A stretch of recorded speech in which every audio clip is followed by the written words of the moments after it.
Знаете, сегодня такая интересная тема Бог мне дал. Но, по-моему, кому-то нужно будет. Обычно в этой церкви мы проповедуем о жене и муже, об отношениях и ответственности мужа и жены. Но сегодня у меня такая интересная проповедь. Бог мне сказал, проповедует и дал мне тему. Знаете, какую тему? Моя проповедь сегодня это папа-мама. Папа и мама, напиши. Папа и мама. Я об этом проповедую сегодня.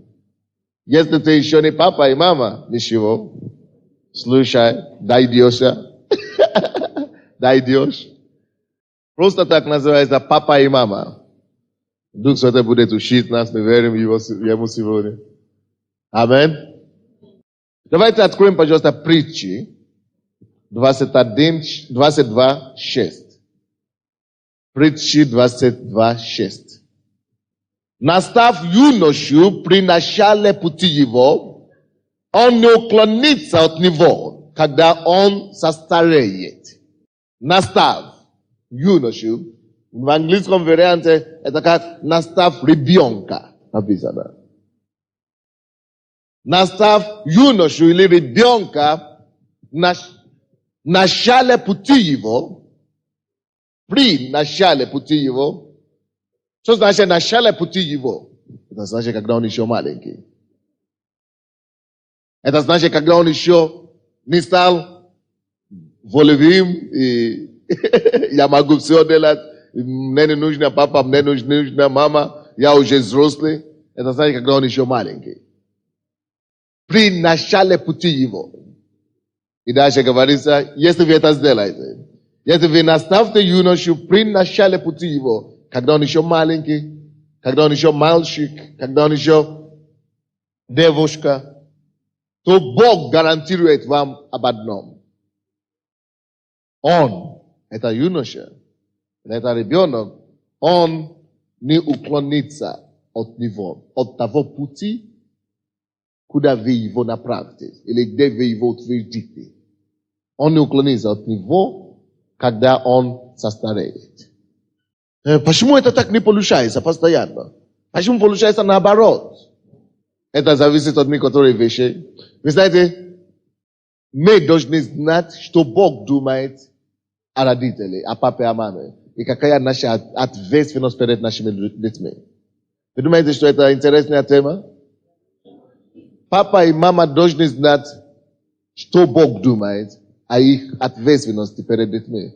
Знаете, когда Бог создает семью или брак, Бог не создает семью от одного человека или с одного человека. Вы когда-нибудь видели это? Чтобы Бог создал семью только с папой, допустим. Или чтобы Бог создал семью только с мамой, допустим. Невозможно. Ты скажешь, можно, у меня, допустим, только одна мама воспитывала. Но одна мама не могла бы родить для тебя. Это невозможно. Чтобы мама, она не Мария, между прочим. Даже Мария одна сама не создала семью. А был Дух Святой там. Вы слышите меня? То есть Божье намерение, Божий план, чтобы семья была составлена из двух взрослых людей, которые потом называются муж и жена, или когда у них дети уже появляются папа и мама. Аминь. Теперь, если требуется усилий двух людей, двух человек, чтобы семья состоялась, или чтобы мы могли сказать, что папа или мама, чтобы родить ребенка, требуется усилий двух людей, то чтобы воспитать или воспитывать ребенка также требуется усилий двух людей. Вы поняли? Если нужно вдвоем, чтобы привести его в свет, на свет, то необходимо вдвоем, чтобы воспитывать его. Точно таким же образом, как что-то требуется от мужчины, чтобы женщина могла зачать, точно так же что-то требуется от мужчины, чтобы ребенок мог расти нормальным и полноценным. Точно так же, как что-то требуется от женщины. Утроба и все. Чтобы родиться, или родился ребенок в семье, точно так же необходимо женщина или мама, чтобы ребенок воспитался нормально. Но мир, голливудский мир, художественный фильм, мир художественного фильма, мир суеты и заблуждения.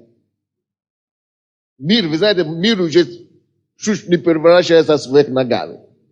То, что нормально, уже считается ненормально в миру. То, что хорошо, говорят, что это уже плохо. Если ты не пьешь, говорят, что ты вообще не человек. Вроде бы наоборот должно быть.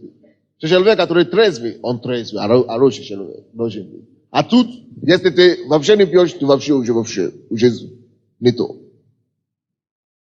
Если ты изменяешь мужа или жену, говорят, что современный. А если не изменяешь никого, ты верный мужу или верной жене, говорят, что старомодный. Дух Святой меня останавливает сейчас. Есть человек, у кого нога болит, у вас правая нога, нижняя часть, либо опухует и, такое ухудшение постепенное в ноге у вас, в районе голеностоп, но это просто нога, все, плоть. Вот, это ваше, да? Положите руку, Господь исцеляет эту ногу. Извините, и женщины, есть одна женщина здесь, у вас женская болезнь. И у вас тоже ожидается операция, Господь хочет исцелить вас. Просто положите руку на себе, пока вы будете слышать слово будет исцелить вас. Просто положите руку на себя, Господь прикасается к вам. Аллилуйя. Точно таким же образом этот мир уже повернул и перевернул всех ногами, когда речь идет о семье и о воспитании ребенка. Она говорит, что мне не нужно, если мужчина плохой, мне не нужно мужчина, я сама. Родина мать, я сама хозяйка.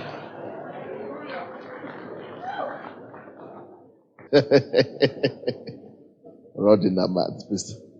Хорошо. Если жена хочет уйти, пускай уйдет, я сам. То, что нормально, мы уже сказали, что даже есть некоторые женщины, которые специально беременеют, чтобы только одна родить ребенка. Они даже не хотят мужей вообще. Они только хотят специально, незаконно родить ребенка, а потом сказали, я сама буду воспитывать. При этом получается, что они калашат этого ребенка. Калечат ребенка этого на будущее. Они не знают, что они травму приносят ребенку. Они не знают. Только свой интерес, эгоизм. Она не хочет быть контролируема каким-то мужчиной. Поэтому она хочет сама. При этом она изранила судьбу своего ребенка. Конечно, я знаю, что многие из нас, мы тоже совершили эти все ошибки. Но когда мы приходим к Богу, Бог прощает нам. И все начинается заново. Поэтому я хочу, чтобы вы слышали, что можно исправить, чтобы исправить. И то, что можно можно делать заново, чтобы это делать заново. Если можно что-то, чтобы не совершить какие-то ошибки, молодые, которые еще не успели, слава Богу, что вы еще не успели.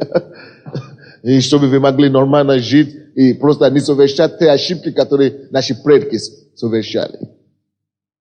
Вы знаете, если семья не будет поставлена на фундамент, на нужный, на правильный фундамент, и ребенок не воспитан хорошо, отношение его к миру будет негативное, нехорошее. И представляете себе, если одна семья плохо построена, вторая семья плохо построена, получается, что общество, все, антагонизм будет. Весь общество будет только в конфликтах. Потому что как семья, состояние семьи, это состояние общества.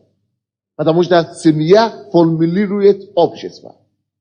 Если отношения в семье неправильные, не библейское, это общество в хаосе. Это общество проблемы. Это общество просто, злодеев, диких. Поэтому очень важно, чтобы мы положили в этом направлении хороший фундамент.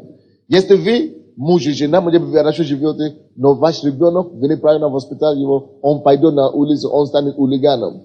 Один хулиган, один не может быть. Он будет иметь других хулиганов. И вы знаете, ужас творится.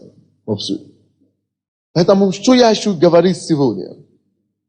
Я хочу пытаться смотреть на Божий взгляд, на ответственность мужа, или, вернее, папы и мамы.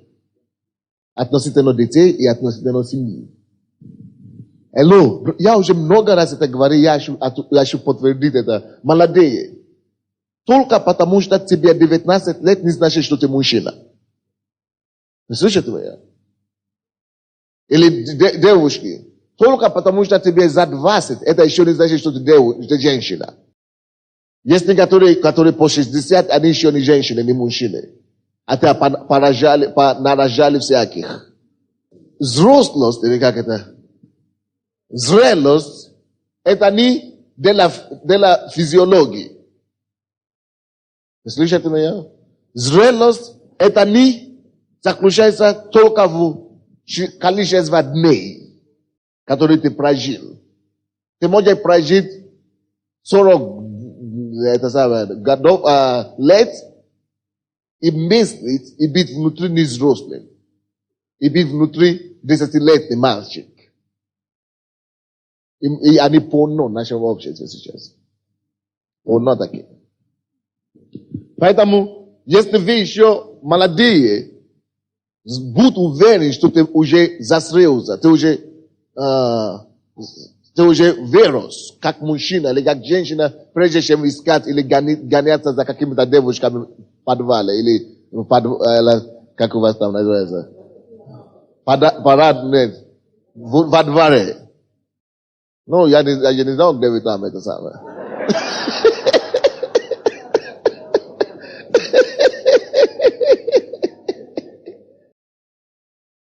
Саша, успокойся, дорогой. Ты говоришь, что организм требует. Скажи организм, что организм не руководит тебя, ты руководишь собой. Ты есть человек, не тело только. Поэтому я говорю о том, что точно таким же образом, как необходимо усилие женщины и мужчины, чтобы родить ребенка. Точно таким же образом необходимо усилие двух нормальных. Мужчины и женщины, чтобы воспитывать ребенка. Многие из вас, у вас нет мужей, а те мужчины спят с вами. И вы расписаны какие-то подписи там. Они не мужчины, нет мужчин, они просто... То, что ты можешь спать с женщиной, ты не знаешь, что ты мужчина. И наоборот тоже. Каждый может это делать. У вас что, нету этих животных во дворе? Они тоже способны к этому. Так что это не показатель, дорогой. Это не показатель. А зрелость вот отсюда начинается внутри. Слышите меня? И к чему я склонюсь? Что я имею в виду? Потому что слишком много мужчин, я начну с мужчин. Слишком много мужчин в нашем обществе сегодня, даже те, которые считаются за порядочными, знаешь, какой у них менталитет? Они думают, у меня семья, у меня хорошая жена, двое детей, или один ребенок, или сколько там. Говорит, что моя ответственность как мужчина, это только зарабатывать деньги, принести до вещи домой и все. А что уже будет дальше, это уже не моя проблема. То есть это такая примитивное представление о семье. Такая, нищенское просто представление о роли и ответственности папы. Зачем тогда ты называешь себя папой? Или позволяешь ребенку тебя звать папу? Зачем? Если твое дело только, чтобы принести деньги домой и все. А то вообще некоторые вообще не и эти деньги вообще не приносят. Это вообще, конечно, я о них вообще не говорю как о мужчине, хорошо? Давай договоримся. Это только звери могут так поступать, чтобы вообще ничего не принести домой. Человек или не человек. Но мы говорим о тех, которые вообще себя считают как папу, за папу или за нормальный мужчина. Конечно, речь не идет о тех, которые потеряли работу или обстоятельства такие. Ну, вы понимаете меня. Но я говорю о тех, даже которые работают, приносят что-то домой. Они говорят, что я приношу домой деньги. Приношу. Потом жду за столом и телевизор, и газеты в руках. И все. А дети, как они воспитываются, это уже не твое дело. Алло? Таким же образом, как необходимо усилия мужчины, чтобы любая женщина могла родить, и чтобы любой ребенок мог появиться на свет, таким же образом необходимо усилия мужчины, чтобы любой ребенок мог взрослеть и состоялся, как человек, как индивидуум, как счастье общества. И сегодня я бы хотел посмотреть в Библии, чтобы мы с вами посмотрели в Библии, какие должны быть роли мужчины или папы в его семье. Как он должен, что он должен делать в семье. Относительно, не относительно жены, но сегодня речь идет о детях. Хорошо? Наша ответственность перед ними. Давайте откроем еще одно место. Притчи 4. Притчи 4. 4 глава. 3-4 стихи. Вы знаете, сегодня терпите, конечно, со мной. Сегодня такой разговор свободный. Хорошо? Такой свободный разговор между нами. Сегодня я не проповедую как таково. Я не учу какие-то теологии сложные. Я только общаюсь с вами сегодня, как пастор. Хорошо? Как семья большая такая. 4 глава, 3-4 стихи. Ибо я был сын у отца моего, нежно любимый и единственный у матери моей. И он учил меня и говорил мне, да удержит сердце твое слова мои, храни заповеди мои и живи. Стоп. 3 стих еще раз. Тут ребенок говорит. И говорит, ибо я был сын у отца моего, так, а у матери его, каким он был?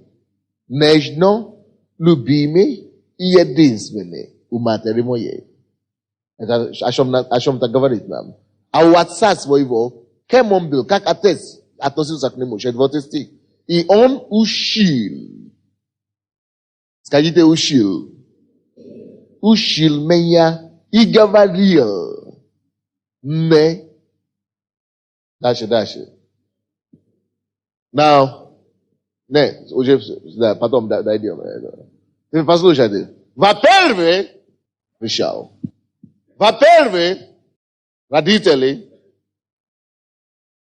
дело или ответственность учить и направлять ваших детей не ложится на церковь и не ложится на школу, тем более.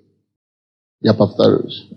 Не учители и воспитатели детского садика должны учить и направлять ваших детей по жизни. Это ваша ответственность. Многие из вас, вы только отдаете ребенка. Дай Бог, чтобы побыстрее вырос, отдадим детский садик, отдадим в школу, отдадим туда. И вы ожидаете, чтобы общество автоматически воспитало ваших детей. Чтобы общество воспитало. Алло? Посмотрите сейчас на улицу, посмотрите на общество. Посмотрите на улицу, что у нас за общество. Ты хочешь доверять твоих потомков этому обществу, этой улице. Вот то, что ты делаешь всякий раз, когда ты только направляешь твоих детей в школу, детский садик, и все. Вот то, что получится. Уличный получится смех. Ты говоришь, нет, хорошие воспитатели у нас в детском садике. У нас хорошие воспитатели или учителя в школе. Я доверяю. Да, но общество. Они же не оторваны от общества. Поэтому ответственность за судьбу детей Бог прежде всего спросить. Он потому у родителей, потому что он возлагает эту ответственность именно на папу и маму. Но особенно на папу. Я вам докажу. Потому что здесь, в 3 стихе, мама, что мама должна, Бог, когда он видит, что мужчина и женщина, чтобы родить ребенка. Мужчина и женщина, какие-то, вы бежите сюда, быстренько. Один мужчина, одна женщина, пожалуйста. Женщина какая-то тоже. Где она? Какая-нибудь женщина, подойдите сюда. А? Или нет таких женщин вообще в зале? Или ребенок один тоже подойди. Ребенок, вот арашите, подойди сюда. Как ребенок. И башка, и шапка. Идите сюда. Не до стеснения. Быстро. Подойдите сюда. Это пример, так? Он, конечно, не ее муж. Скорее всего, наоборот. Можно, наверное, нужно отодвинуть это самое, чтобы или видно. Для того, чтобы родить этого ребенка, необходимо усилие папы и мамы. Кто верит в эту теорию? Вы верите в эту теорию? Папа, мама жили вместе, зачала мама и родили, вернее, ребенка. Вы тоже согласны? Так оно и есть. Теперь, для того, чтобы воспитывать этого ребенка, написано в Библии, у папы есть своя ответственность. Мама одна не может воспитывать ее, чтобы она стала нормальной, полноценной. Без папы.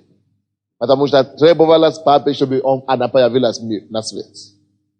Папа один не может воспитывать ее без мамы. Чтобы у него получился нормальный ребенок. Потому что необходимо была мама, чтобы он появился на свет. Теперь, там в середине их. Папа и мама, да, в середине, поставьте видео вашего. Теперь, смотрите, Притчи 4, 3 стих. Ибо я был сын у отца моего. Так? Нежно любимый и единственный у матери моей. Скажем, мама, то, что Бог требует от мамы, точно так же, как при зачатии Бог требовал от мамы утроба. То, что сейчас при воспитании Бог требует от мамы в семье, и мамы, вы слушаете это перед ребенком, это то ласковость, нежность, любовь, чувствительность. Это то, что дано от Бога, то, что мама должна надлежно матерям передать ребенку. Это, даже если она не хотела этого, это заложено в нее. Это натура ее. Поэтому ребенок, который растет в нормальной семье, она будет автоматически получать от мамы. Даже если она такая суровая и так далее, она будет получить только то, что написано в Библии. Она будет получить, прежде всего, видите, это ребенок у отца он был сын. Но он говорит здесь, у матери какой? Нежно. Получаешь чего? Во-первых, нежность и ласковость. Напишите себе. Мама, вы передаете и воспитываете нежность и ласковость.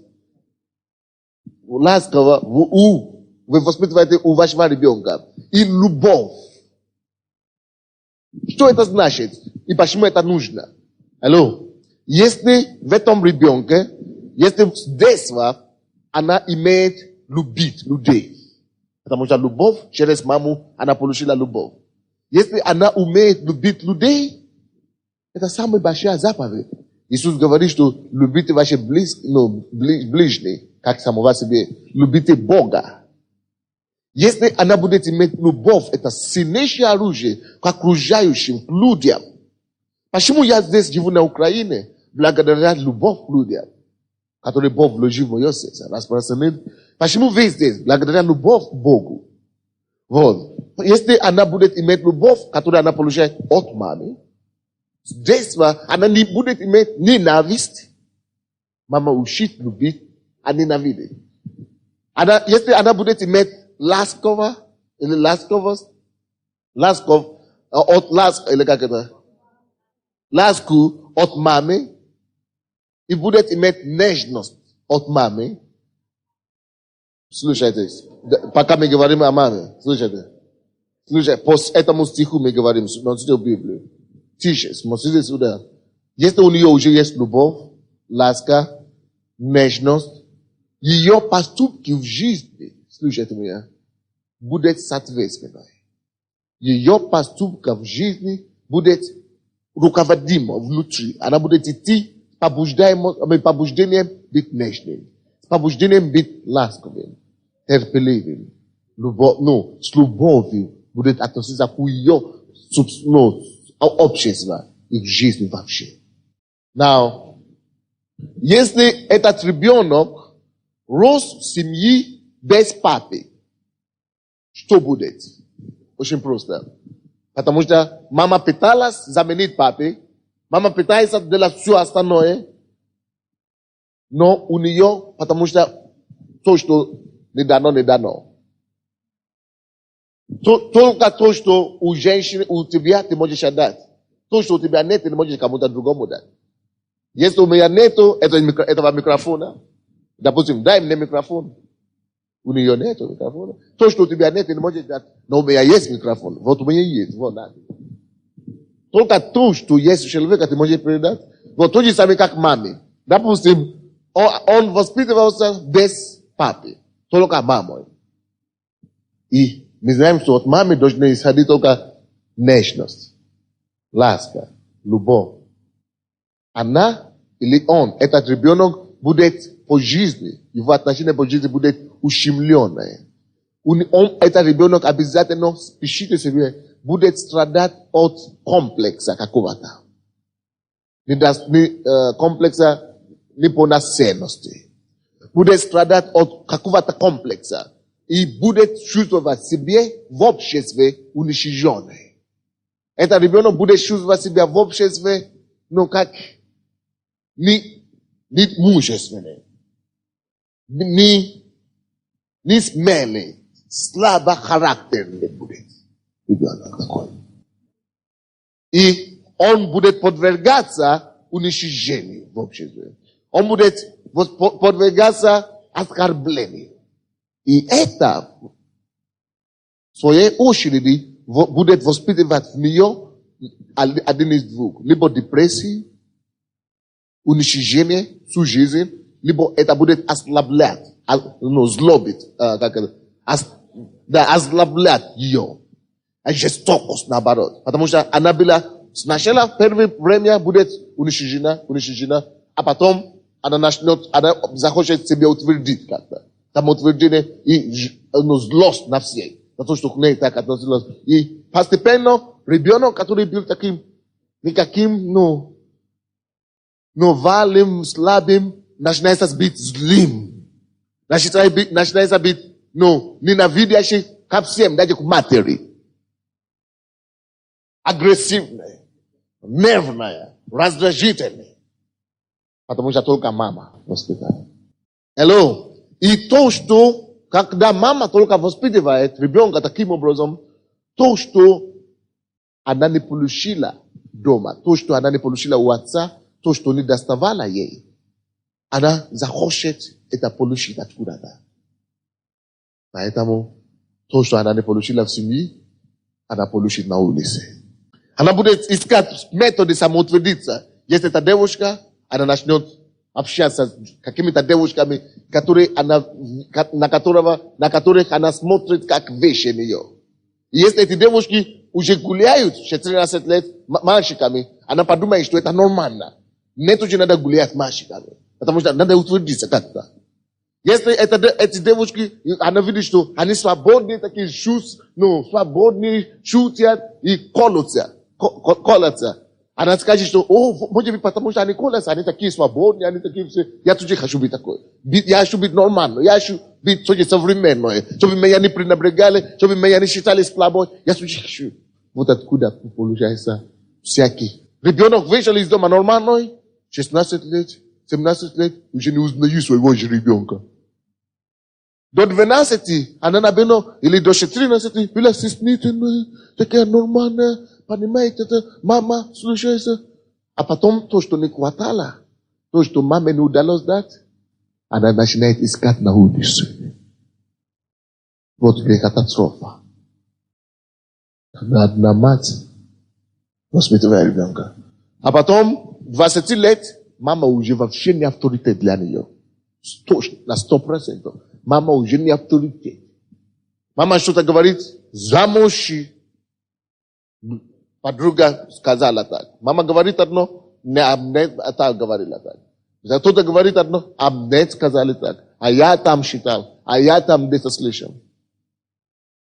Потому что то, что у нее не доставало, все время с детства, она уже накопила где-то. И то, что мама дала, она уже вообще это уже не обращает на это внимание. Слушайте меня. Это все может быть остановлено только когда человек приходит к Богу. Тогда Иисус, если это еще не поздно, конечно, тогда Иисус может стать отцом. Бог может просто стать на место отца, и с помощью священного писания вы начнете воспитывать этого ребенка, и он не будет чувствовать. Это неполноценность. Потому что если неполноценность приходит, Библия говорит, что тот, кто у вас, больше того, кто в мире. Вы уже учили вашего ребенка этого. Он уже знает, что у меня папа, если нет папы, тот, кто во мне, больше того, кто в мире. Он не может уже страдать от неполноценности. Потому что он знает, кто он, и сейчас во Христе Иисусе. Маме одиноки, да? Поднимите ваши руки. У тебя ребенок? Поднимите ваши руки. Мама меня тоже, слушайте, вы как моя мама. Вернее, даже не мама меня воспитывала. Это бабушка меня воспитывала. Знаете, как это получилось? Моя мама вышла замуж за такого маленького хулигана. И он, по-моему, я даже не знаю, пил или не пил. Короче, он бил ее. А она из царского дома. Как это? Не царь. Ее папа был царем. И она как бы принцесса. И папа ее не могла. Просто она не могла, он не мог выдержать. So, моего ребенка бьют в доме мужа, и он собрал, когда моя мама была, они даже, по-моему, не знали, что она уже была беременна. И они собрали ее от мужа, потому что он бил ее. А я уже бил там внутри. И получается, что тот приходил, потом умолял, но они говорят, что нет, такое оскорбление, такое издевательство на нашей дочери, мы тебе не отдадим ее больше замуж. Все. Она родила у себя дома меня. И когда уже, я не знаю во сколько, но какое-то время она вышла замуж опять. Получается, я остался действительно в царском дворе, вроде бы все хорошо, но я действительно был нормальным, я даже не чувствовал, что у меня нет отца, я даже не знал. Я думал, что бабушка это моя мама, и дедушка это мой мама. И я рос, действительно, как это все, но когда я был маленький, то есть то, что что-то все равно не доставало, то, что папа должна была дать. И я стал таким злым, я ходил в гневе, я вытворял такие вещи, ни с чего. Но, то есть все эти, я находил друзей, которые, действительно, подтверждается все. Потому что они соответственно словом, когда только одна мама или вообще кто-то посторонний. Но, когда мне было 19 лет, это все было, я жил как положено. Человеку, который только с одной маме воспитана, бабушка. И я рос таким, очень приятной такой историей. Но однажды я пришел к Богу. Но Бог меня спас. Просто нас спас. Только тогда то, что не доставало, Бог заполнил. Моя жизнь. И я стал нормальным. вы просто не можете себе представить, каким я был. Когда я проповедовал о гневе, вы слышали, да? И вы видели пример? Было ужасно. Но когда Иисус пришел, Он стал отцом, Он стал матерью, и я стал нормальным, полноценным ребенком. Мне уже не нужен отец или кто-то другой. Я уже просто нормальный человек. Почему я говорю это все вам? Потому что вы должны это знать. Многие из вас, вы в церкви, а ваши дети нет. Ваши дети не покаялись. Они отказываются вообще прийти к Богу. У кого здесь дети не верующие? Видите, сколько у вас? Хотя вроде бы вы родители. В принципе, любой дети должны слышаться родителям, правда? В принципе, это без проблем должно быть. Вы помните, когда им было по 4 года, по 3 года? Они вообще ничего не решали. Это вы решали за них. А теперь они уже вам не доверяют ничего. То вы решали за них. Ну, беда. Но мы с вами сегодня с Божьей помощью устраним эти все истоки злые, эти все истоки, ошибочные истоки. Мы устраним все это. Бог восстановит нас. Бог восстановит нас как индивиду. Бог восстановит нас как мамы, как папы и как семью полноценно. Кто еще здесь? Рус, либо только с папой, или только с мамой, то есть, или бабушкой вообще. Хорошо. Вас так много. Значит, нужно вам это слово все. Хорошо. То есть, вы уже выяснили, какое последствие. Вы слушаете меня, да? Какое последствие, когда только мама воспитывает. Да, мама дает что-то. Что мама дает? Первое, любовь. Второе, нежность. Третье, ласку. Чудесные вещи. Чудесные качества. Просто чудесные. Представляете себе, что ребенок будет нормальный, у него тоже остальное есть, но и он ласковый, он нежный, он терпеливый. Какой он будет золотой ребенком, правда? Но, слушайте сюда. Потому что того, что нет, ты не можешь дать. Если ребенок получил ласку, любовь, нежность, значит, он не получил ободрение, такие. Он не получил мужество, он не получил... Давайте будем читать дальше. 4 стих. Это 3 стих говорит нам, что я нежно любимый и единственный в матери моей. А 4 стих говорит нам, и он учил меня, то есть папа уже, речь идет о папе, правда? И он учил меня и говорил мне, слушайте, папа дает что-то другое, девушке, ребенку. Папа уже не дает только любовь или что-то, папа дает учил меня, дисциплина. Дисциплина. Учил. Процесс учебы, это процесс, когда что-то вложится в вас. То есть, многие папы, во многих домах из ваших, да, папа есть, мама есть, папа приносит домой только зарплату и все, а пускай мама воспитывает детей. Это неправильно. Вы слышите меня? Это неправильно. В семье папа и мама должны воспитывать ребенка, но на первом месте учение или наставление, именно наставление, слово наставление, понятно? Наставление должно быть за отцом. Отец должен проводить больше времени с ребенком, либо она девушка, либо мальчик. Он должен учить ее, потому что в процессе учебы передается уверенность в жизни. В процессе учить, когда папа, именно папа проводит время с ребенком, передается уверенность, передается безопасность, чувство безопасности. Даже мамы, женщины, вы это знаете чудесно, тем более ребенку, это знает.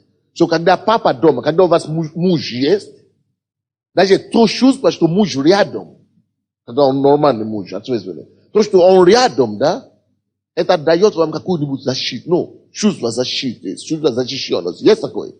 Чувство защищенности такая. Тем более ребенку это надо чувствовать. Тем более ребенку вот так надо, как воздух надо. Такое чувство защищенности.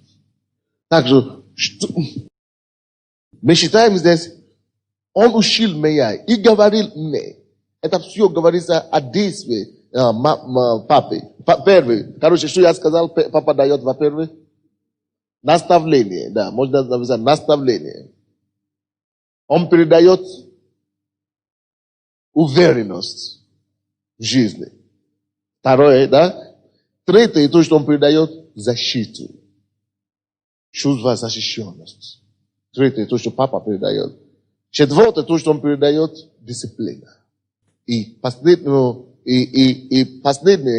то, что папа передает, это посмотрите внимательно, это 4 стих. Написано, он учил меня и говорил мне, да удержит сердце твое слова мои. Видите? Он наставляет его, он говорит, да удержит сердце твое слова мои, храни заповеди мои и живи. Папа дает ребенку чувство предназначения в жизни. A sense of destiny. Посмотрите, что там написано. Он учил меня. С мамой, со стороны мамы. Очень просто обнять ребенка любовью, погружать его в любви, ласковость, заботу. Это то, что она может делать, это натурально идет от нее. Но папа идет дальше. Он учит, он наставляет, он говорит ему. Но вы, некоторые из вас, папы, вы сделали, вы превращали себя, превратили себя, вы знаете в кого? Папами инвалидами. Вы превратили себя в инвалидов. Или как? Папы, вы стали в семейном плане инвалидами, импотентами.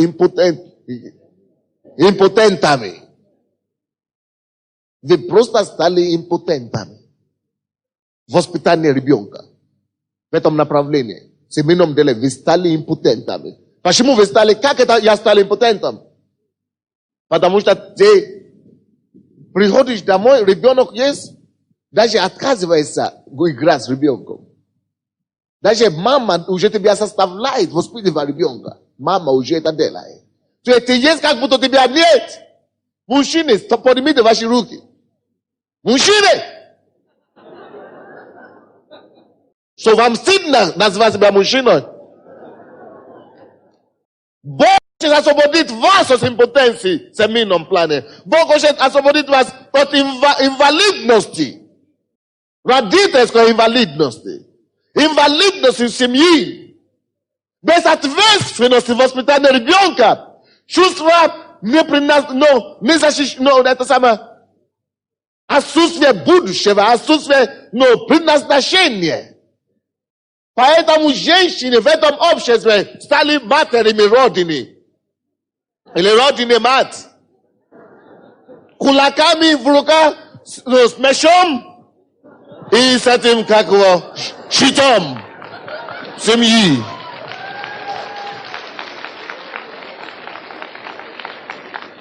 Где еще? Какое нормальное государство? Ты видишь, что... Слушай, какое нормальное государство, что видишь, чтобы именно женщина идет на войну? Щит, видите, я такая... Вот, на у меня меч, на у меня щит. Вот я, мама, иду защищать Родину. Ну, это же...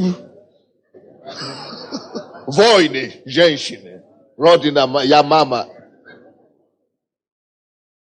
Это не ее натура, ну пойми. Это не ее натура, она не такая, она нежная, она прекрасная, она любимая, она чудесная, любящая, конца. Зачем ей мечта? А? Ну зачем мечта? И когда в семье также, которая должна быть нормальной, когда мужчина уже стал инвалидом в семейном плане, когда он уже стал импотенцией к детям, когда мама уже начинает развивать мускулы. Не хватает мускулы, она берется за мечом и за щит. Я на уже гонит не только ребенка туда-сюда, уже папа даже гонит туда-сюда. Забей там гвозди, не там, не правильно сделал. Там туда, иди туда, ну, чего ты сидишь, ну, брось газету, иди туда, выключи телевизор сейчас.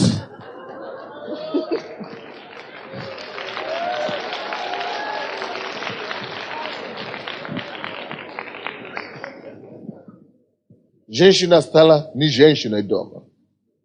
А дети это все видят. Получается, что тот ребенок, который вырос в такой ситуации, он тоже вырос и становится, у него тоже семья то же самое. Потом общество начинается вверх ногами стоять. Вместо нормально стоят. Тогда все только катастрофа. Уже нигде не надо ничего. Поэтому, женщины, если вы уже спасены Иисусом Христом, Бог пришел в ваше сердце, чтобы поставить порядок. Понимаете? Порядок. Восстановить вас, ну. Именно женщину, Еву. Нормально, просто прекрасно. Вы достаточно прекрасны. Без этих все гвозди, и без этих все молотка, и эти, тем более меша. Без них вы прекрасны, без них. Без этих щитов вы довольно прекрасны, без этих щитов. Серьезно. Без этих команды административные положения в семье. А? Вы не командующий семейной армии. Пускай папа занимает этот роль, хорошо? Толкай его вперед, пускай он это делает. Он не хочет, помоги ему быть мужчиной. Укажи ему, помоги ему быть мужчиной, толкай его. Не себя самой, ты его укажи туда. Ты муж мой, ты глава мой, это нашей семьи. Это ты, папа, ты сделай это. И это делать нужно нежно, по-женски, не как я с кулаком. Еще вообще некоторые из вас, вы даже с этим кулаком дарите за стол. Кому я сказала? Кому говорю? Возвращение к женственности. Аминь? Вот. Поэтому относительно детей, мужчины, пожалуйста, какая ваша роль? Только мужчины отвечают. Первое, что мужчины должны передавать детям. Во-первых, это что?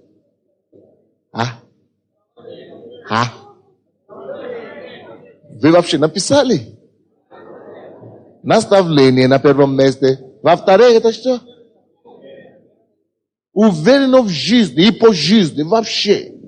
Представляете, я мужчина, вот ребенок, иди сюда. Представляете себе, что я хожу со своим ребенком, наставляю его по жизни, разговариваю с ним, каждый день провожу время с ней или с ним. Я его рассказывал жизненные ситуации. Я его лучший друг, как папа. О, Год. Кто мне хочет сказать, что она не будет уверена по жизни? Ну, ребенку нужна защищенность. Это уверенность. Ну, как? Просто, пример такой. Когда-нибудь, вы видели, как дети дрались дома, ну, на улице, во дворе, как они дрались между собой, и потом, когда кто-то старший побил этого юного ребенка, он убегает домой, чтобы позвать кого? Папу же. Или старшего брата, или кого-то. Правда? Потому что это чувство защищенности по жизни, всем нужно, всем ребенку нужно. А тут только мама там. И мама плачет. А тот, который имеет папа сильный, он прибегает звать папа, но не плачет. Он говорит, папа, вот там побил. А если мама только уже разбитое сердце, мама, и плачет. Потом мама тут поднимает крики, и ребенок, и мама плачут вместе. Потому что это не ее роль. Защищенность по жизни. И то, что у этого ребенка с самого раннего детства было передано папой, такой защищенность, она будет идти с ней всю жизнь. Она не будет чувствовать, что, потому что мне уже 19 лет, я еще не вышла замуж. Она не будет чувствовать, что я ущемлена, я должна гулять или что-то. Потому что она все равно уверена в себе. То все равно я знаю, что мое время придет, мой час придет, я выйду за Божьего выбора. А тот, который вообще не защищенный, не было этого чувства защищенности с самого детства. 16 лет уже гуляет, вообще убегает из дома вообще. Пробуй все, потому что ищет жить, его не доставало. Если это он мальчик, он начинает пить и курить. Он говорит, нету того, то, что нужно. Это второе вы сказали, да? Наставление, уверенность в жизни. Третье какой? Чувство защиты. Вот, если это чувство защиты будет с ребенком, знаете, когда папа, там написано, что папа говорил мне. Если папа говорит именно через слова, ты можешь просто, через слова рождая в ребенке много чего. Представляешь, что в ребенке уже была заложена такая защита через папа. Говорил, уже воспитывал его в том, что безопасность. Это чувство безопасности всегда будет с этим ребенком. Она будет чувствовать себя. Семья будет для нее самое безопасное место. Я разговаривал с двумя людьми. Один говорит, я не могу, я спешу домой. Он сейчас обид дома. А другой говорит, я не могу идти домой, и все. Следующее. Что такое мама? Мама, у нее материнское сердце. Конечно, мама понимает, что нужно дисциплинировать ребенка. Конечно, понимает, все понимают. Но в принципе, роль этого палки, кто держит багет, в основном это роль мужчины. Потому что дисциплина, которую мама дает, она вызывает, вы знаете, что в ребенка? Озлобленность, бунта. Когда мама пытается дисциплинировать ребенка, она просто вызывает бунта и реакции, такое, на противление. Но когда папа берет его, потому что у мамы такой любовь, материнское сердце, она такая, любовь, приятно, ничего. Она, может быть, даже дисциплинирует его, а потом она сама плачет и переживает. А папа, у него такое сердце, где и любовь есть, но и дисциплина. Это разница между сердцем отца и сердцем матери. Поэтому ты скажешь, что у меня же ненормальный мужик, ненормальный мужчина. Муж такой вообще без... Ты уже пришла к Богу, слушай, вы уже пришли к Богу, помоги ему. Пускай он придет в церковь, дай ему эту проповедь, запись, дай ему.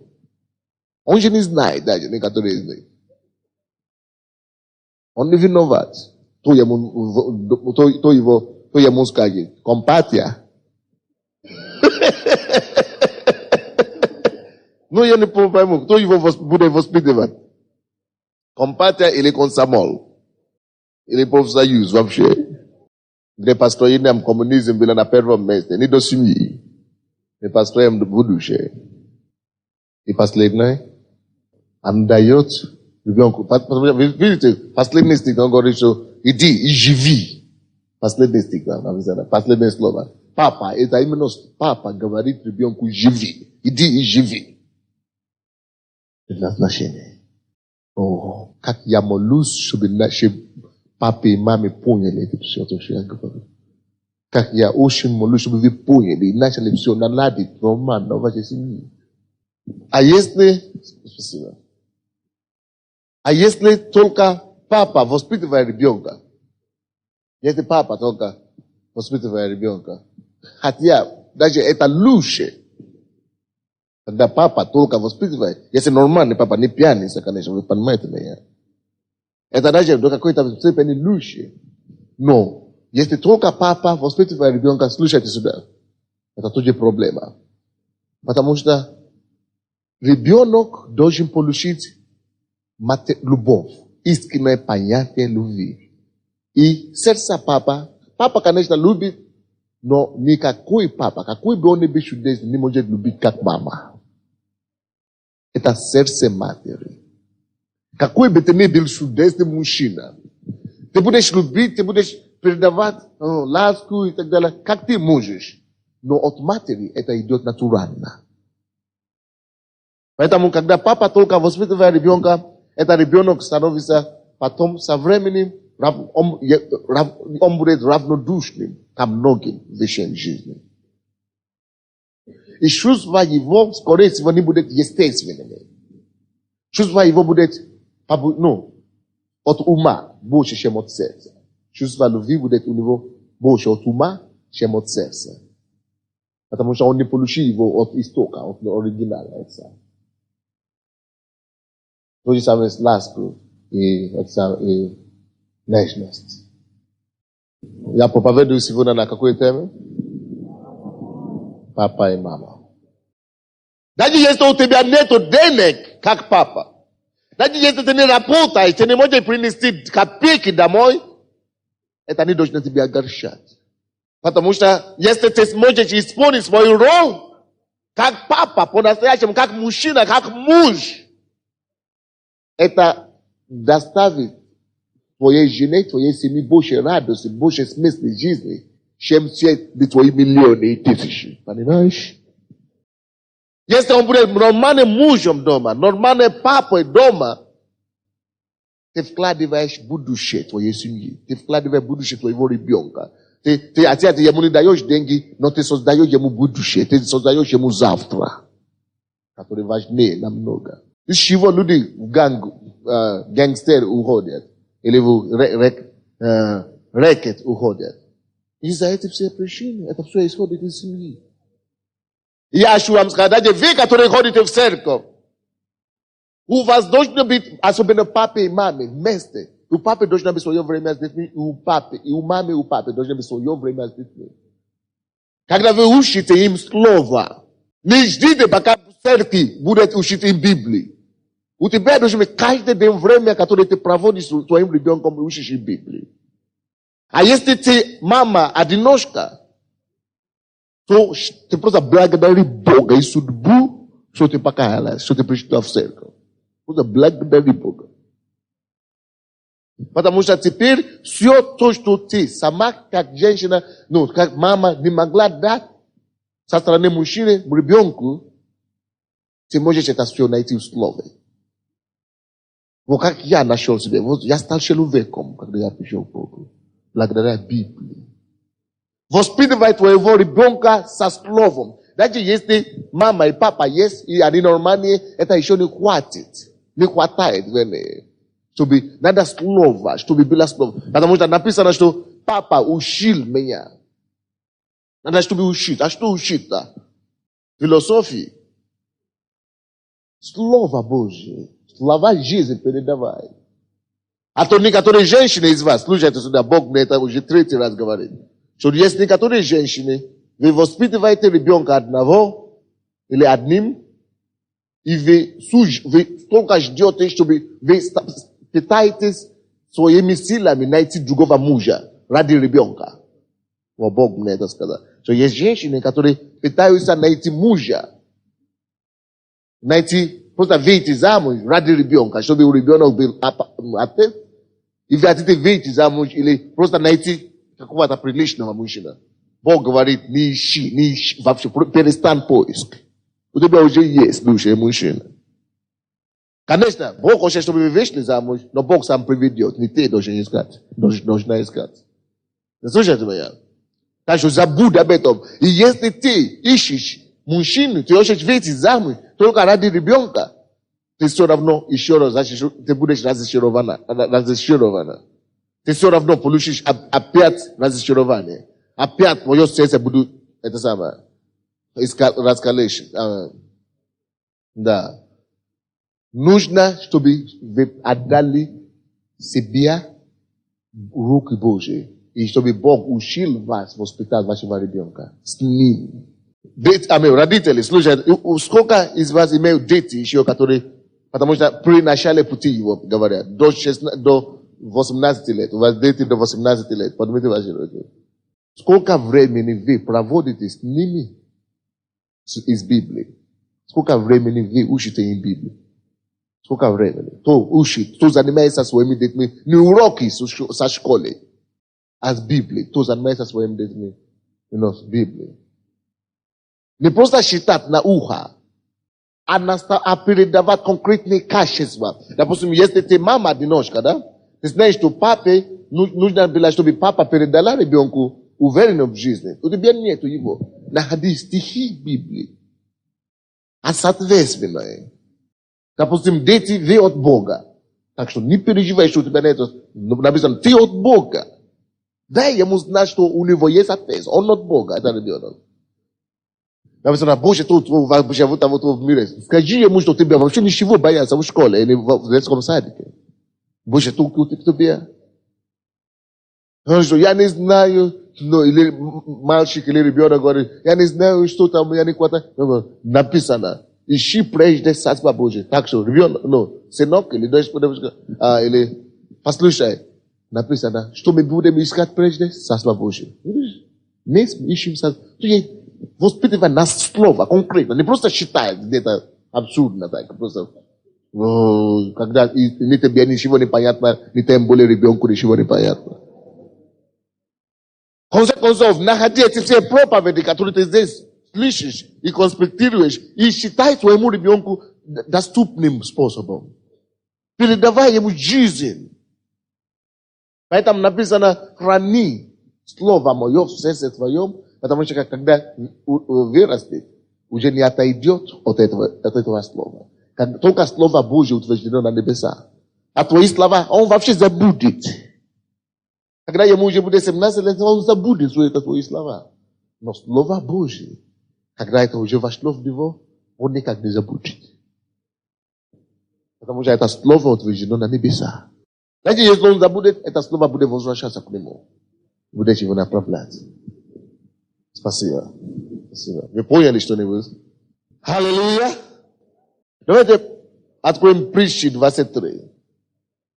Притчи 23, 22 стиха по 26. Притчи 23, 22 по 26 стихи. Слушайся отца твоего. Он родил тебя. Это детям. Слушайте. Бог требует, чтобы отцы играли огромную роль. Слушайся отца. Можно было написать уже матери, правда? Но именно отца, потому что отец должен именно давать это направление в жизни ребенку. Слушайся отца твоего, он родил тебя, и не пренебрегай матери твоей. Видишь, не пренебрегай. Потому что матерь, она не навязчива, в принципе. Она дает любовь, и потому что она тебе дает любовь, не пренебрегай ее. Видите как? Не пренебрегай ее любовь, когда она и состареет. Купи истину. И не продавай мудрости, и учения, и разума. Торжествует отец праведника. Торжествует отец праведника. И родивший мудрого радуется о нем. Да веселится отец твой. И да торжествует мать твоя, родившая тебя. Сын мой, отдай сердце твое мне. И глаза твои да наблюдают пути мои. Написано, начало мудрости, Притчи 1:7. Это что? Страх Господень. Мама и папа. Вы что-нибудь выяснили сегодня о своей роли и ответственности? Если вы во Христе Иисусе, у тебя лучший папа для твоего ребенка, чем тот, который ушел к другой женщине. Вы слышите меня? Никакой я даже, я буду папой скоро. Да, не скоро, может быть, через год или в следующем году.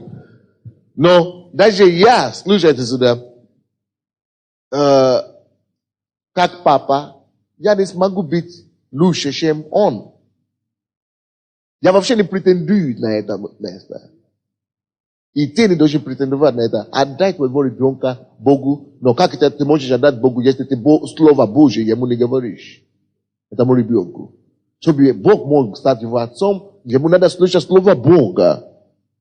Ему надо быть воспитанным Богом. А как это он будет воспитанным Богом? Когда ты будешь со словом работать с ним. Чтобы он знал слово. Наизусть выучивал стихи ключевые в Библии. И тогда все то, что он бы искал в миру, на улице, в школе, у подруги, тогда он это получает через слово. Вы думаете, почему дети мои, подростки, убегают из дома, уходят с подругами, с друзьями, или вообще? Это по этим причинам все. Потому что, когда неполноценность идет, есть, она начинает являться по разным ситуациям. Но мы с вами не должны совершать ошибки, которые наши предки совершили. Потому что многие из вас выходите в церковь, а вы вообще не работаете с вашими детьми со словом. Вообще не работаете. Вы живете сегодня точно как вы жили как бы в миру относительно ваших детей. А Бог просит у вас. Он требует у вас ответственность. Вы уже не одни. И папы тоже. То, что мама не могла дать, мама ушла. Но слава Богу, у тебя есть слово. Кормились наши, это Бог. Он наш Иегова Йире. Он наш Эль Шаддай. Кормящий груд. Так что, если у тебя нету матери, найди матери в него. Амин? Давайте станем. И скажи Богу, я даю себе тебе. Я каюсь, Господь, перед тобою за моих родителей, за моих детей, за то, что я не мог выполнить свою роль правильно. Господь, я прошу тебя прощения. Прости, Господь. За то, за другое. Просто вы знаете, как это относится к вам. Попроси у Бога прощения за то, что ты не мог быть такой матерью для твоего ребенка, или ты не мог быть отца, или ты просто поговори с Богом, пускай Он восстанавливает все то, что дьявол разрушил. Пускай Бог восстанавливает все то, что дьявол украл, и все то, что ты не сможешь дать, спроси у Бога, чтобы Бог тебе дал, чтобы Бог стал отцом твоего ребенка, чтобы Бог стал матерью твоего ребенка, чтобы Бог стал хозяином вашего дома, чтобы Он стал хозяйкой дома вашего. Поговори с Богом об этом. Поговори с Богом, дорогой. Поговори с Богом о твоей семье, о роли мамы и папы, о твоей роли как мама, и спроси у Бога, чтобы Он помог тебе. О твоем роли как мужа, и спроси у Бога, чтобы Он помог тебе. Мы молимся, дорогие. Играйте громче. Аллилуйя.